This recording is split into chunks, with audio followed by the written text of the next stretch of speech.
국내 최초 프리미엄 남성 활력제 막스그라.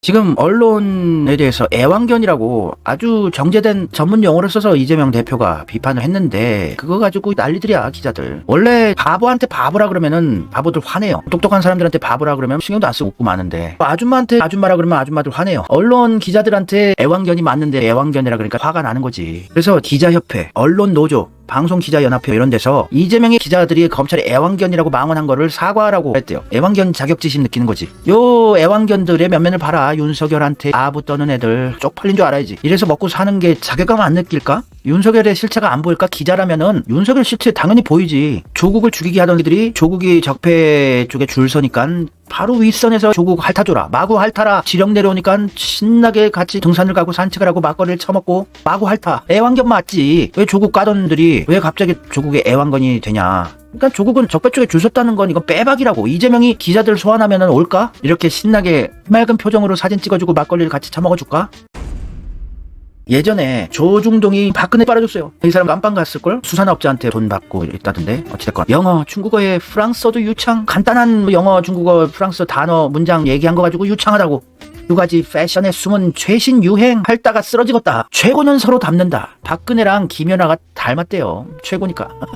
박근혜 대통령과 김연아 선수는 비슷한 점이 많다. 겨울왕국의 엘사하고도 닮았다. 무결점, 오한판녀, 패션의 아이콘, 여성으로서 최고의 여성이래요. 박 대통령이 해외 순방 중에 넘어졌대요. 유머 감각을 발휘한 거래. 넘어진 게 형광등 100개를 켜놓은 듯한 아우라. TV조선 박 대통령 김정은과 궁합 아주 잘 맞아. 속궁합을 맞춰봤나? 이거 뭔 개소리야. 소당 사음절이 발생해. 그래서 평균보다 속도가 느려서 차분한 목소리다. 말이 그냥 느린 거야. 근데 차분하대. 기자들 불러서 기자들이 마구 핥아. 홍준표, 이명박 좌파 집권이 들었으니까 조중동은 잘 지키고 있지 않습니까? 근데 조국 쪽에 줄 섰다, 문재인 쪽에 적폐가 줄 섰다. 언론들이 요거는 안 보이나? 윤석열이 고기 거주고 계란찜 거주고 신나해. 자존심도 없는 애완견들, 기자들이 청청 패션 입은 소패, 정신줄 가출한 조국 혁신 건배사를 하는데 같이 해. 그러면 조국을 윤석열 떠먹이듯이 적폐 언론들이 똑같이 떠먹이면 30개 언론사가 왔대. 30여 개의 언론사가 기자들이 와서 조국을 찬양해주고 그런 걸 보면 윤석열 조국 한패 아니야? 왜 적폐들이 밀어줘 똑같이? 의심을 해야 되는 거 아니야? 인간이라면? 거기에다가 윤석열이 김치찌개 만찬 기자들하고 헤쳐먹는 거 25일 만에 언론재단이 내년 해외 연수 기자들을 160여 명을 해외 유학 보내주겠대. 국가 세금으로. 왜 사기업의 언론사 기자들을 국가의 세금 혈세를 써서 나라 국간도 빵꾸가 나는데 유학을 보내죠. 올해보다 100명이 늘어났대. 글로벌 취재 역량을 강화하겠대요. 야, 기자들 일본 도쿄 아카사카에 많이 살아. 기자 특파원들, 도쿄 특파원들, 그리고 미국에 특파원 오는 사람들은 워싱턴 DC 주변의 버지니아주, 페어팩스 카운티 이런 데 많이 살아요. 그래서 내가 일본 살 때도 일본 특파원들 꽤 알았었고 술도 같이 마셨고 워싱턴 요쪽에서도 내가 예전부터 많이 친했어요. 근데 해외 특파원들, 주재원들 널널하다. 해외 오면은 꿀 빠는 거야. 가족들도 다 데리고 와. 그래서 애들 외국인 학교, 현지 학교 보내고 매일매일 뉴스 같은 거는 현지 뉴스 같은 거 편집해가지고 자막 넣고 그거 읽으면서 백악관 앞에서 아니면은 국회의사당 앞에서 KBS 뉴스 김봉기입니다. 요것만 하는 거야. 바바리 코트 입고. 현지에서 취재하러 안 다녀. 일본에서도 일본 현지 뉴스들 편집해가지고 나레이션 좀 해주고 일본 아카사카 국회의사당이라든지 총리 관저실 아니면은 아카사카의 비즈타워 앞에서 KBS 뉴스 김봉기입니다. 요거 하는 애들이야. 기자들 해외 나가면 꿀 빠는 거라서 가고 싶어 난리야. 근데 일본 주재원들 기자들은 진짜 빡시게 일하더라. 일본 내가 싫어하지만 그거는 우리나라 기자들 대가리 받고 반성해야 돼. 일본 기자들은 무조건 현지 취재야. 백악관이건 어딜 가건 다 대선 시작되고 총선 시작되고 이러면 무조건 캠프 다 쫓아다녀. 일을 안 해. 근데 우리나라는 밖에 나가면 꿀 빠는 거라고 생각을 하는 거야. 실적 좋고 잘 나가면은 이낙연처럼 도쿄 특파원하고 몇 년 놀다 오는 거야. 여기저기 접대받고. 우리나라 기자들은 거기에다가 인터넷 시대까지 돼서 아예 취재 안 해도 돼. 방구석에서 검색만 하면 다 찾으니까 취재 자체를 안 해. 탐사 취재다 이런 것도 안 해. 우리나라 기자들 반성해야 돼. 애완견들 반성들 해야 된다. 안 그러면 이재명이 다 조진다. 언론개혁 해가지고. 물론 취재 열심히 하고 깨어있는 기자들도 있어. 근데 윤석열 쪽에 가서 신나서 조국하고 막걸리 처먹고 이런 기자들은 썩은 애들이야. 애완견 소리 들어도 할 말 없어야 돼. 자존심이 있는 한. 그래서 해외 장기 연수, 해외 대학원 등 장기 심층 연수 지원 1년 6개월, 1, 2개월 중기 연수, 1, 2주 단기 연수, 국제 언론 교육 1주 내외, 기자들 해외 체험증 국가 세금으로 해주고 권력의 개, 시녀, 애완견으로 써먹을 심산이지. 윤석열이 유학 보내주고 해외 체험하게 해주면 기자들 꿀 빨고 얼마나 좋아. 충성이지. 조국 신당에서 대변인 맡고 있는 한겨레 김보엽 기자, 한겨레 출신이지. 김보엽이 김어준이 키워준 이고 정청래랑도 친하고 2014년에 삼성 언론장학생 20기로 영국 셰필드 대학교 해외 연수를 갔다 왔어요. 한겨레 출신의 김어준 똥 묻고 정청래 똥 묻고 삼성 똥까지 묻었다? 아, 기똥차다. 적폐를 마구 핥아 할 수밖에 없는 스탠스네. 얘네들이 적폐 기득권과 한패인 기자 출신이 대변인이면은 조국 신당 말 안 해도 다 알겠네. 얘네들의 실체가 뭔지. 한겨레가 왜 이재명을 까나? 얘네들이 왜 내각재견 계속 떠먹이나? 한겨레 신문의 시작은 진짜 민주 시민들이 십시일반 돈을 모아서 군사 독재 정권과 투쟁하다가 해직된 기자들과 함께 민주 시민들의 언론사를 만들자고 시작한 거였는데, 창간 당시에 문재인 변호사가 2억 원을 냈어요. 1980년대의 2억 원은 지금 물가로 환산을 해보면 한 4, 50억 돈입니다. 지금도 4, 50억 낼이 아니에요. 돈 수백억 축제해놨어도. 아주 짠지고 기부다 통 크게 돈 쓰는 거 안 좋아하는 인간입니다. 자기 책방에 50명 봉사하는 사람 자원봉사를 공짜로 쓰겠다 하는 열정페이 하겠다는 이고, 가짜는 몇천원 몇백원짜리 머그컵이다 앞치마를 68,000원에다 몇만 원에 팔고 아직도 책 장사하고 돈벌이에 혈안이 됐는데, 어디라고 지가 그 당시에 45, 50억 되는 2억이란 돈을 자기가 이걸 내냐고요. 한겨레. 얘는 대학생 때 군대 강제 징집됐을 때 녹화 사업이 완료됐다고 제가 수차례 언급을 했는데, 그때 적폐 세력들의 밀정으로 한겨레 창간 당시에 중심 핵심으로 들어간 거예요. 군사 독재 정권에서 야, 우리가 돈 줄 테니까 너가 여기 잠입해서 무슨 기사를 쓰나 무슨 취재를 하고 있나 어떤들이 요주의 인물인가 계속 안기부에 보고해. Yes sir 하고 들어간 거라고 저는 의심을 해요. 그래서 한겨레가 완전 썩었잖아요. 이재명을 계속 뒤로 죽이는 기사들 내고 내각재견 빌드업 작업 중대선거구제 밀고 그런 뻘짓들을 하잖아요. 문재인의 업적입니다. 한겨레를 적폐화시킨 원흉은 문재인이었어요. 한겨레는 조심해서 보셔야 돼요. 얘들은 조선일보 이중대입니다 지금. 한겨레 기자 출신인 조국 신당의 대변인 김보협 기자, 남경필 경기도지사 밀었대요. 같이 일했던 사람이 말해줬대요. 허재원 기자가 한겨레 신문 출신 아닙니까? 기자 출신. 허재원 기자 요즘에 폼이 좋더라고요. 요즘에 실적이 좋아요. 잘 나가고 있습니다. 허재원 기자 잘 까고 있어요. 근데 기자들이 다 100% 쓰레기는 아니에요. 허재원 기자 같이 그래도 올바른 얘기하고 자존심이 있고 정의를 지키려는 기자들도 있어요. 내부 밀정을 적폐 세력들은 오래전부터 계속 키워서 잠입을 시켜왔다. 가장 큰 밀정이 문재인이고 그 다음에 유시민 정도라고 보시면 돼요. 이재명이 글을 길게 쓰셨는데 이게 읽어보면 명문이에요. 이재명의 애완견과 손석희의 랩덕, 학계와 언론계는 물론 일반 국민들 사이에서도 언론을 워치덕, 랩덕, 가드덕, 우리말로는 감시견, 애완견, 경비견이라 분류해서 언급합니다. 용화일보 등 보수 언론의 칼럼과 사설은 물론 손석희 앵커가 JTBC 앵커 브리핑에서 언급하면서 유명세를 타기도 하는 용어입니다. 며칠 전 법정에 출석하며 했던 저의 발언은 일부 언론에 실제하는 애완견, 경비견 형태를 지적한 것입니다. 상대의 반론은 묻지도 않은 채 출입처인 정치검찰 주장만을 앵무새처럼 받았으며 사건 조작 왜곡에 부역하는 일부 법조 기자들의 행태에는 오랫동안 비판받아왔습니다. 기자들이 자기 할 일을 잘 안 하는 건 사실 아닙니까? 방북용 송금이라는 검찰 주장을 베꼈으면서 그에 반해 주가 조작용 송금이라는 국가 최고 정보기관인 국정원 비밀보고서는 외면하는 것이 공정하고 객관적인 보도일 수 없습니다. 핵심 증인인 안부수 회장에 대한 매수와 그에 따른 진술 번복 정황이 드러나고 몇몇 언론이 이를 보도했음에도 대다수 검찰 출입 기자들은 이를 외면합니다. 이것이 건강한 감시견, 워치독의 역할인가요? 애완견인 랩독, 권력 경비견인 가드독 형태가 아니라고 할 수 있습니까? 랩독이나 애완견은 손석희나 보수 언론은 말할 수 있어도 이재명은 안 된다거나, 영어로 하는 랩독 표현은 돼도 한글로 하는 애완견 표현은 안 된다는 것은 설마 아닐 겁니다. 대다수 언론인들이 감시견의 책무로서 진실과 정의를 찾기 위해 노력하고 있으면 잘합니다. 그래, 챙겨주잖아요. 다 썩은 건 아니다. 다 애완견은 아니다 너희들. 많은 언론과 언론인들의 민주주의를 지키는 정론직필에 늘 감사한 마음입니다. 언론단체의 성명도 애완견 행태를 보이는 잘못된 언론을 비호하려는 것은 아니라고 믿습니다. 시간 제약 등으로 일부 언론의 문제임을 좀 더 선명하게 표현하지 못해 언론 전체 비판으로 오해하게 했다면 이는 저희 부족함이고 유감스럽게 생각합니다. 그러나 일부 언론의 명백하고 심각하며 민주주의를 위협하는 애완견 행태 비판을 전체 언론에 대한 근거 없고 부당한 비판인 양 변질시킨 것도 매우 안타깝게 생각합니다. 그런 식이면 어떤 성찰도 자정도 어려울 것입니다. 명예훼손을 이유로 한 언론사에 대한 무작위 압수수색이나 기자들의 기사나 언론사 보도에 대해 구속영장까지 청구하는 검찰의 행태에 언론계가 강력 항의했다는 말은 과문한지 저는 아직까지 듣지 못했습니다. 피해자가 마이너 언론이라 외면하는 것은 아닐 것으로 뭔가 사정이 있을 것으로 믿겠습니다. 손가락이 아니라 달을 봐주시기 바랍니다. 언론에 대한 국내 신뢰가 낮아지는 이유가 무엇인지 함께 성찰하고 돌아볼 기회가 되길 바랍니다. 이재명이 이런 언급을 해서 왜 이렇게 자극을 했을까? 언론사 기자들을 왜 긁었을까? 의도가 있는 전략이라고 봐. 언론개혁 빡시게 할 수 있는 빌드업 작업을 하고 있는 거라고 저는 예측을 합니다. 이렇게 의미 없이 뻘소리 하는 사람 아니거든요, 이재명은. 언론개혁을 아주 찰지게 하려고 일부러 점화를 시킨 거예요. 논란이 되도록. 언론개혁 빡시게 할 수 있는 명분 만들기를 이재명이 하고 있는 겁니다, 지금. 저와 민주당 또한 입법, 행정, 사법에 이은 제4부로서 언론이 국민을 위한 권력 감시견 역할을 제대로 할 수 있도록 또 언론의 자유를 보장하기 위해 앞으로 최선을 다하겠다는 말씀을 드립니다.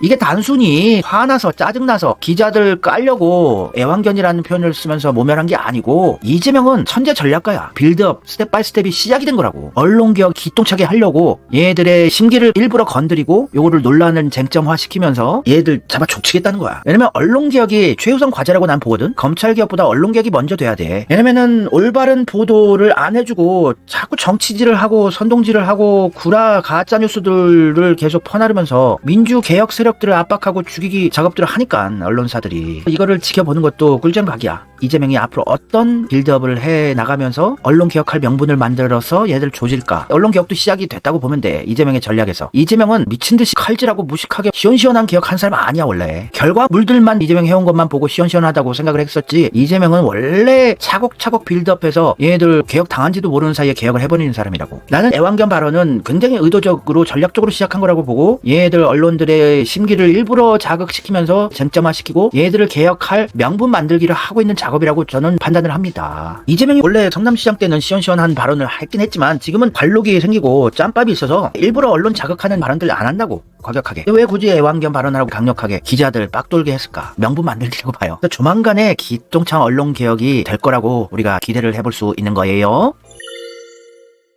그리고 친명계들이 생기고 있어 지금. 참 좋은 징조예요. 노종면 YTN 기자 출신. 노종면 씨 볼매더라. 볼매. 깊이가 있어. 진심이 느껴져. 그리고 똑똑하고 글도 잘 쓰고 인품도 좋고. 아 예. 내가 노종면 같은 스타일 좋아해. 무조건 강렬하게만 나가야 된다고 하는 캐릭터도 필요는 한데 양문석하고 노종면하고 비교해보니까 노종면이 찐인 것 같아. 양문석도 훌륭한 분이긴 한데 글과 입으로만 강렬하게 한다고 해서 개혁이 되는 게 아니야. 노종면도 이재명 스타일이야. 정성호 스타일이고. 한국기자협회, 언론노조, 방송기자연합회에 묻습니다. 제 발언과 입장 어디에 언론 폄훼가 있던가요? 어느 대목, 어느 지점에서 호위무사의 모습이 보이던가요? 어느 대목이 망발입니까? 일부 언론의 특정 보도 행태를 지적했음에도 싸잡아 비난한 것을 비약하고 주장을 키우기 위해 입맛대로 사례자를 확장하고 본질보다 외양을 부각해서 뭘 어쩌자는 겁니까? 언론이 애완견이냐 감시견이냐는 보도로 평가받는 것이고 이재명 대표는 나름의 근거를 제시했습니다. 이재명 대표가 애완견을 언급하며 제시한 근거 사례들을 차분히 따져보기 바랍니다. 그래야 비판과 사과 요구가 설득력을 갖지 않겠습니까? 우린 건들지 마! 이런 뜻은 아니어야 하지 않겠습니까? 노종면 씨 괜찮아. 비주얼도 선비 스타일에 멋있어. 노종면, 한민수, 박성준도 괜찮고 괜찮은 사람 많어. 지금 계속 늘어나고 있어. 내가 잘하기 경쟁, 내가 이재명 지킴이 할래. 이런 사람들이 경쟁하고 있어 지금.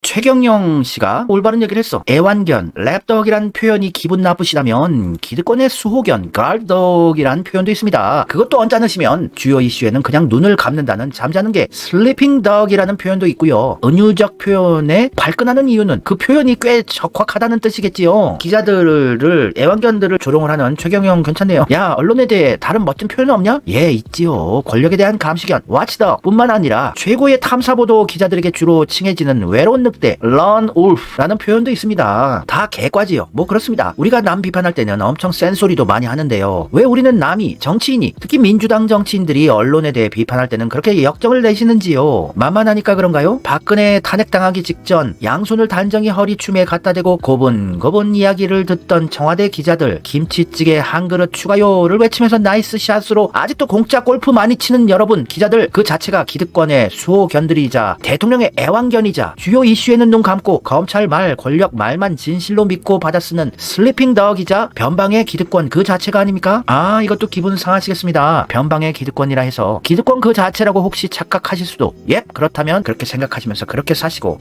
줄임. 이렇게 이슈화가 되는 게 이재명이 노린 거라고 보시면 돼요. 기자 기득권, 적폐의 애완견들, 하수인들인 기자들과 깨어있는 기자들의 논리적이고 지적인 배틀을 계속하면서 이슈화로 커지면 국민들이 이재명이 한 얘기가 틀린 얘기는 아닌데 이러면서 언론 개혁을 할 수 있는, 그것도 시시한 언론 개혁도 아니고 빡시게 할 수 있는 명분을 만들 수 있는 거거든요. 그러면서 애완견이란 게 언론에서 쓰는 표현이구나. 이재명 얘기가 들어보니까 우리나라 기자들, 기레기들 하는 거 공감한다. 이게 좌파 우파 세대 차이를 떠나서 우리나라 기자들 기레기다 이런 거는 정치 검찰 관련된 기자 아니더라도 많이 공감하는 분위기예요. 우리나라에서 연예부 스포츠 관련된 기자들 제목 뽑아내는 거 선동질한다, 클릭수만 노리는 기자들 쓴다고 기레기라고 젊은 청년들이 비판을 계속 해왔어요. 몇 년 전부터. 이게 이슈화되면 오히려 언론은 청산당하고 개혁당할 명분을 스스로 만드는 거예요. 이재명의 빌드업이 시작됐고 좀만 지켜보면 보이기 시작할 거예요. 이재명이 무슨 개혁을 하려고 그러나. 송요훈 기자도 비슷한 걸 지적을 했어요. 검찰의 애완견이라는 힐란에 발끈한 기자들아, 검찰이 뉴스타파 김만배 신학림 녹취록 보도와 관련하여 두 사람에 대해 구속영장을 청구했다는구나. 기자라면 알 거야. 그게 어떤 보도였는지. 대통령실과 여당인 국힘은 희대의 대선 개입이니 사형에 처해야 할 국가 반역죄니 했지만 실상은 대선 후보가 대통령으로서의 자질을 갖추고 있는지 검증하는 보도였지. 기자라면 그걸 모르지 않을 거야. 기자라면 알 거야. 부산저축은행 부실 대출이 어떤 사건이었는지. 기자라면 다 알아요. 솔직히 기자들은 일개 유튜버들보다 정보를 입수하는 양이 장난이 아니에요. 정보 입수할 소스가 엄청난 기자들이 문재인의 실체, 윤석열의 실체, 이재명이 당하고 있는 재판들 실체를 모를 리가 없습니다. 얘들은 일부러 돈벌이 차원에서 돈과 권력을 찰지게 누리려고 눈 딱 감고 적폐 기득권 세력들에게 유리한 집들만 하고 있는 기회주의자들이고 한심한 기레기들이에요. 이슈화가 계속되는 게 이재명이 원했던 판입니다. 서민들이 이자라도 몇 푼 더 받을까요? 저축은행에 돈을 맡겼다가 부실 대출로 재산을 날리게 됐는데 노후 작업을 맡긴 노인들이 많았다. 부산저축은행. 그 부산저축은행의 돈이 대장동으로 흘러들어갔고 부산은행 불법 대출 사건을 수사한 주임 검사가 윤석열이었다. 그런데 대장동 대출 브로커는 아무런 처벌을 받지 않았어. 그 브로커의 변호인은 박영수 변호사였고 뉴스타파의 김만배 신학림 녹취록 보도는 그걸 보도한 거야. 윤석열 검사의 수사에 정관의 특혜가 있었던 건 아닌지 의혹을 제기한 보도이고 대선 후보의 도덕성을 검증하는 보도였다고. 그런데 검찰은 그 보도가 윤석열 후보의 명예를 훼손했다고 하는 거잖아. 그 논리라면 앞으로 언론은, 우리 기자들은 대선 후보 검증 보도는 포기해야 해. 기자가 검사도 아닌데 강제 수사로 대선 후보를 해부하듯 들여다볼 수 없으니 그저 검사들이 흘려주는 대로 받아쓰기나 해야지. 검찰 출입 기자들은 선배들이 검찰 쪽으로부터 소스도 없고 개발 정보도 없고 이래서 돈과 권력을 누린다는 거 알죠? 김만배 기자 윤석열하고 형동생 하면서 크게 대장동 개발까지 하고, 주진우 기자 김만배랑 성균관대 선후배고 여기저기 검찰하고 친하게 지내면서 꿀 빨고 있는 사람이죠. 18억 7,700만 원 현금을 한 방에 주고 청담동 아파트를 사는 인간. 어디서 기자가 돈이 그렇게 났을까? 20억에 가까운 현금을 마련할 수 있는 기자는 제가 보기엔 없다고 봐요. 월급쟁이 기자가 어떻게 20억 가까운 현금을 한 방에 주고 아파트를 삽니까? 청담동 아파트를. 주진우도 검찰 쪽에 줄 서고 김건희 윤석열과 한패예요. 김만배랑 한패고, 김만배도 윤석열하고 형동생 하는 사이였고, 기자들 대장동으로부터 돈 받아 처먹었잖아요. 일부만 해도 대표적인 기자들만, 채널A 배혜림 기자는 김만배 화천대유로부터 명품 구두를 선물 받았다. 중앙일보 조광수 기자는 9천만 원 받았다. 한겨레 석진화는 6억을 받았다는데 알고 보니 3억을 더 받아서 9억 원을 받았다. 한국일보 김정건도 1억을 받았다. 주진우도 파헤치면 상당히 받았을걸요? 주진우, 김어준 이런 애들은 건들지 않지요. 천화동인 7호, 대장동 김만배랑 한패가 돼서 1,000만 원을 투자해서 120억을 받은 게 YTN의 배성준이라는 사람입니다. 역시 기자들이 대장동 건으로 적게는 수백에서 많게는 100억대까지 받아 처먹은 희대의 사기극이 대장동 사태인데 좌파 우파 쪽도 다 껴있고, 부산저축은행까지 파헤쳐 올라가면 문재인까지 나오는 건이고, 신문 수박 건설 업체들도 껴있고 기똥찬 사건이었어요. 근데 이거를 이재명한테 다 덮어 씌우려고 기자들이 미친듯이 이재명 악마화를 했던 거죠. 쪽팔리지 않나? 아까 한겨레 석진환이 6억을 받았다고 하는데 9억을 받았대요. 한겨레 경영진 총사퇴. 기자들이 무진장하게 받아 처먹었던 사건이기 때문에 이재명한테 덮어 씌울 수밖에 없는 상황이었던 거예요. 애완견 정도로 순화된 표현으로 욕먹은 거 감사해야 될 분들입니다. 범법자들. 추미애도 잘할 때는 잘한다고 해야 돼요. 정치인이건 유튜버건 잘할 땐 잘한다고 해줘야지 효능감을 느끼는 거 아니겠어요? 수박, 친문, 적폐들이라고 무조건 잘하는 것도 까면은 얘네들이 삐져서 잘하고 싶지 않아지지 않겠습니까? 추미애를 비판적인 스탠스로 지금까지 언급을 했지만 이재명의 애완견 발언에 대해서 올바른 좋은 얘기를 추미애가 했으니까 이거 칭찬을 해줘야겠죠. 언론은 물어야 한다. 질문을 하고 추궁하고 대답이 없거나 틀리면 무는 거다. 그런 의미에서 도그, 걔는 예전부터 언론에 붙여진 별칭이었다. 제 제 역할을 다하는 워치덕인지 아니면 언론의 기능을 안 하는 애완견인지 공적 영역에서 얼마든지 지적당하고 비판받을 수 있다. 언론이라고 감시와 비판을 거부하는 성력을 누릴 수는 없다. 발끈 화를 내기 전에 언론이 마땅히 해야 하는 것은 지금이라도 합리적 의심을 배제할 수 없는 것에 의문을 던지고 질문을 하는 것이다. 기자들 기레기들 추미애가 깠으니까 잘했다. 그래서 기레기들을 까지 않으면 안 되는 분위기를 이재명이 구축해버린 거예요. 기자 출신들이다, 노정면이다, 양문석이다, 최경영이다, 송영훈 기자다, 애완견 사태로 열심히들 화력들을 동원하고 있습니다. 그러면 기자들이 이걸로 반박을 한다고 하고 싸우고 이러면서 이슈가 커지면은 이재명이 이기는 거예요. 이러면 얘네들을 다 조지겠다. 언론 개혁할 명분을 만들 수 있게 되는 겁니다. 왜냐면 언론 기자들 자극하고 긁게 되면은 얘네들이 똥벌을 차게 돼요. 얘네들도 이성을 잃고 감정 조절을 못하면서 이재명 쪽을 어떻게든 공격을 하려고 무리하게 똥벌 차고 이러다가 이재명한테 걸릴 때가 있을 거예요. 아, 잘 잡았다. 언론 개혁 빡시게 할 명분을 내가 노트에 적을 수 있게 됐다. 언론 개혁의 시작점이 됐다고 보시면 되는 거예요.